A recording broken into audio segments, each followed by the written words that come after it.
ako lagi. Paningkamot adlaw-adlaw jud ko trabaho ma'am para na lang sa akong apo ug sa ila.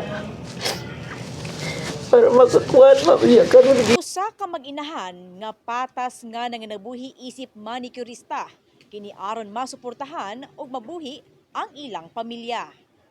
Taliwala sa kainit sa adlaw ug kalayon sa gibaktason, padayon nga nagapaningkamot ang mag-inahan nga si Ligaya Espiritu, kapin 30 na katuig nga manikurista, samtang ang iyang anak si Sherlyn Gumban, 23 anyos, minyo, dunay usa ka anak, 15 na katuig nga misunod sa iyang yapak, kini aron makatabang sa ilang inadlaw-adlaw nga panganahanglan. Baktas-baktas makanta-kanta lang ko ma'am. Nya pag naibalay mo, singgit ko na kuan ko manicure pedicure mga anak ko. Nya pagaway balay magkanta-kanta lang ko ako, enjoy lang ko sa akong live, sa akong sarili, laban lang ko. Bisag lain lagi akong gibati. Sugod ko mo baktas ma'am dito sa UP Sport Complex. Paingon og mental ma'am. Pag abot sa mental, dito na pug og bago, zero.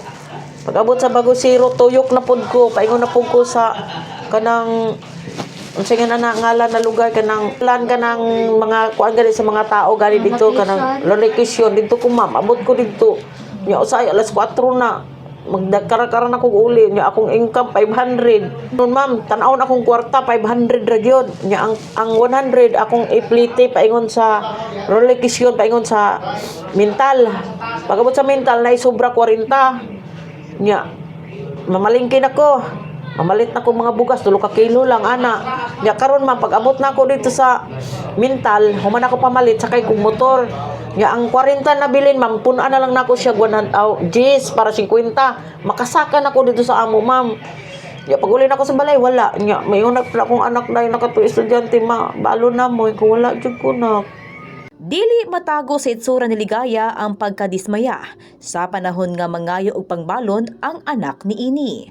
Sakit kaayo, ma'am, sa tinuod lang sakit kaayo makadungog ka sa tingog sa imong anak na mga kwarta. Murag gigisi imo kasing-kasing pero murag bitang nakaingon jud ko sa akong ginikanan sa unang panahon na lisod ning mga ginikanan nato na lain-lain pod ang pamilya kay mapasagdan na ta na anak.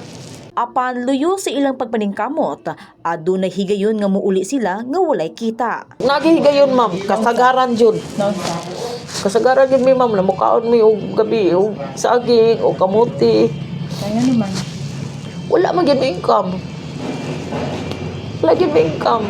Yo say, mga ilang ko sa silingan, katong amahan pa nila sa una, mga ilang ko sa silingan, ma'am, mga bahaw para lang sa ilaw, okay ra ko.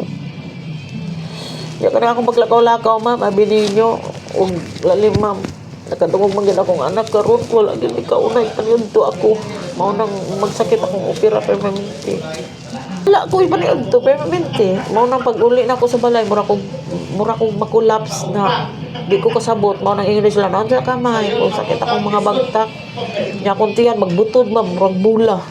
Sa karon, pinaagi sa pagtinabangay, usa ang mag-inahan nga naglisod sa ilang panginabuhi. Diin sila nakadawat karon og 25 kilos nga bugas, isip tabang gikan sa Demery Foundation nga usa sa mga brigadehan partner sa Briganos Fem Davao. Diin kini usa ka gamay nga tabang nga may dakong kahulugan alang sa pamilya nga nag-atubang sa kawadon, luyo sa ilang patas nga panginabuhi alang sa ilang pamilya. Salamat po ko sa ilang tanan.